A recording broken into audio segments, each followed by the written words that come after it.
Hey everyone, and welcome back to another episode of All Dad Jazz, the podcast where I explore the joys and challenges of parenthood. I am your host Giovanni, and today I've got a topic that many parents can relate to, and that is tantrum control. As a father of two little ones, I have certainly had my fair share of tantrums, some more recently than others, but I've actually learned a few strategies along the way that I'd like to share with you all. And I do just want to note these aren't strategies that I read in a self help book or a parenting book of other sorts. This is obviously just firsthand experiences that I have as a dad of two young children. And I feel as a dad, it's my duty to pay it forward. And overall, I feel that these tips can also be applied to any dad who's, facing kind of issues with the tantrum controls and how to alleviate them and build communication between yourself and your little one or little ones for that matter.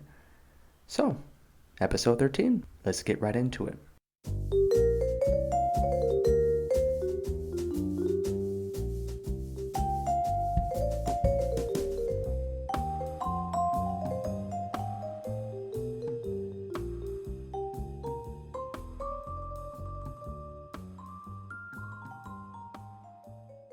All right, so let's kind of just dive into our first tip for managing tantrums. Tip number one, it's to stay calm. Me personally, it's a very difficult challenge to be calm in any situation where I just kind of feel overwhelmed or stressed. My first reaction is to immediately just get angry. I sometimes find myself that I become so irate that I just can't handle my feelings or just the words that I say, and this is very crucial when talking to your child, especially a toddler, an infant just finally learning about the world around them. They're modeling everything that you are displaying. Ultimately, your children are, or yourselves, right? Miniature versions of yourselves. When your child is in the middle of a tantrum, it is just really essential. Kids are exactly like sponges, so they pick up on our emotions. So if you get upset or frustrated, it's only going to escalate the situation. So, what I have to remind myself to do during these moments is just take a deep breath. Remind yourself that tantrums are just a normal part of child development. Once you find your happy place and you feel you can be reasonable enough to kind of see eye to eye with your child, from there, you can go ahead and kind of resolve, find a solution together.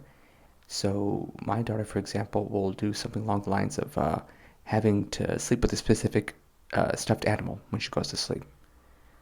Now, in the beginning, it wasn't so, it was very subtle. Oh, I want to sleep with a Mickey Mouse today, or I want to sleep with Donald Duck, Goofy, whatever it is.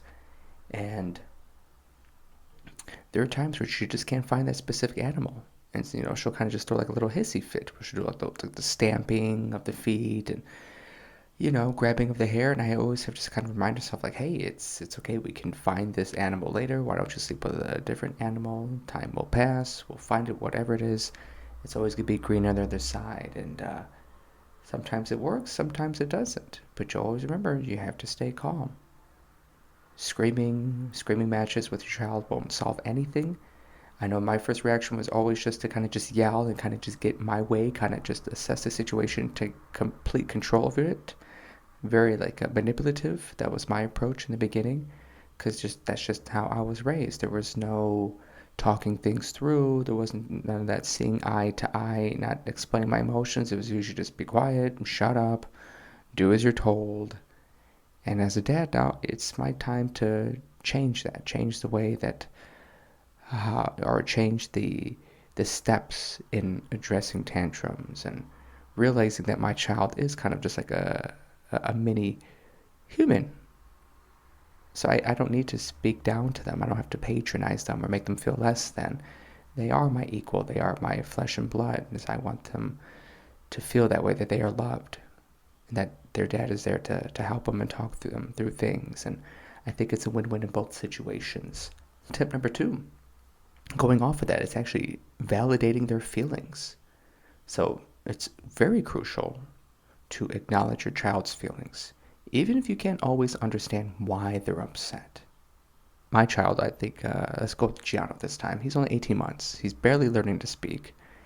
And that's a perfect example. So every time he wants something, he usually cries or he lets out a little noise like, something like that. But he also uses his fingers to try to communicate.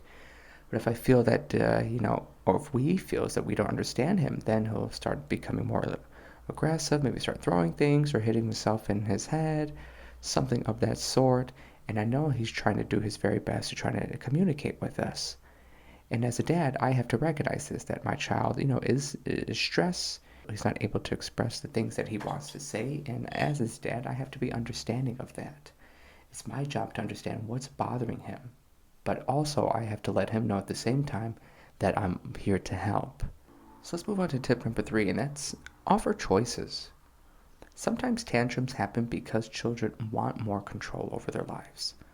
Offering them choices can help them feel like they have a say in things. So typically if I find that my child is upset because they want something, I always usually just offer an alternative. Let's say, for example, Sophina wants to read a book, but Gianna's reading the book at the time and sure she might get pouty. So I say, hey, you've got like 3,000 books in our office library. I'm sure we can find another book that you would like to read while Gianna's reading the other book. Sure, she might be pouty, say, no, I want this, or I want that specific book. I don't want anybody else to have it. I want to be selfish and me. But again, finding resolution with your child shows that you are making the effort and giving them the time that they deserve to find something that makes both parties happy, which makes your life happy. Tip number 4, distraction and redirection. When tantrums start to brew, sometimes the best thing to do is redirect their attention to something else. Let's say my son wants to watch TV because he loves watching TV. But I said, don't worry about it. We could do something else. So he might say, no, I want to watch TV. What I can do is bring out his favorite stuffed animal. Or I could bring out some puzzle pieces for him to kind of put together. And since his mind is like the memory of a goldfish, he kind of forgets about the things that he wanted in the first place. And again, redirects to the alternative solution. That's always a quick and easy one, especially when they're younger. Once they're 4, 5, 6 years old, then there's going to be a lot more negotiating and explaining why the other solution is the better alternative. And tip number 5, set clear boundaries. Kids need to know what is expected of them. Setting clear, consistent boundaries can help prevent tantrums in the first place. So one example of that would be family rules. We have a lot of family rules. Now, does my wife abide by them? No. Do my children have to abide by them when I'm around? Absolutely. One, I kid you not, is washing our hands before and after dinner.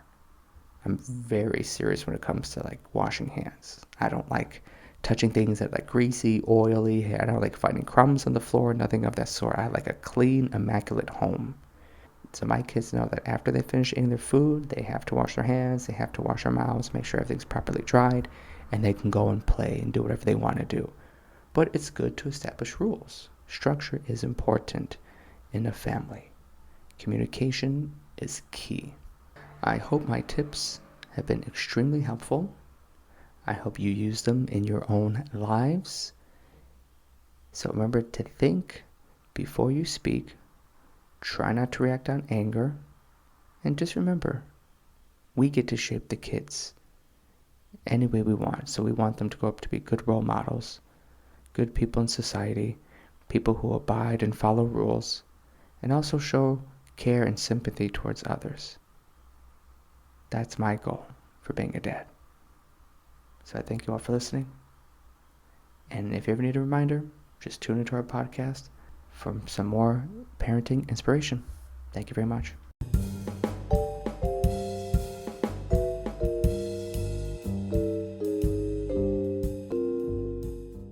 Thank you so much for listening to today's episode. Be sure to head over to my link tree where you can access all my socials, which include my Facebook, YouTube, as well as my Instagram account. I'll catch you next week on a brand new episode of All Dad Jazz. Have a good night.